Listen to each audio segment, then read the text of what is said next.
190 million pound case में बानी PTI और साबिक़ खातून अव्वल बुशरा बीबी की अपीलों से मुताल्लिक़ बड़ी पेशरफ्त सामने आई है। रिपोर्ट के मुताबिक रजिस्ट्रार इस्लामाबाद हाई कोर्ट की जानिब से बयान में कहा गया है कि रवां बरस में बानी पीटीआई की अपील मुकर्रर होती नजर नहीं आती। अदालत में जमा करवाई गई रिपोर्ट के मुताबिक सजाए मौत के खिलाफ सबसे पुरानी अपील 2017 की मुकर्रर है।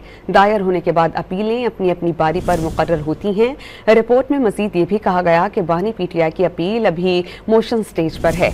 अपील पर पहले पेपर बुक्स तैयार होंगी और उसके बाद अपने नंबर पर लगेगी। रजिस्ट्रार ऑफिस की रिपोर्ट में कहा गया कि बानी पीटीआई की 14 साल कैद की सजा के खिलाफ अपील 31 जनवरी को दायर हुई।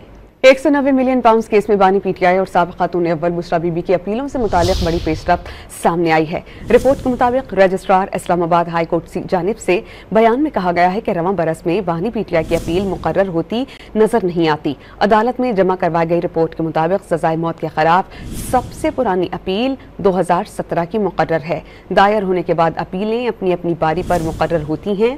रिपोर्ट में मजीद ये भी कहा गया कि बानी पीटीआई की अपील अभी मोशन स्टेज पर है। अपील पर पहले पेपर बुक्स तैयार होंगी और उसके बाद अपने नंबर पर लगेगी। रजिस्ट्रार ऑफिस की रिपोर्ट में कहा गया कि बानी पीटीआई की 14 साल कैद की सजा के खिलाफ अपील 31 जनवरी को दायर हुई।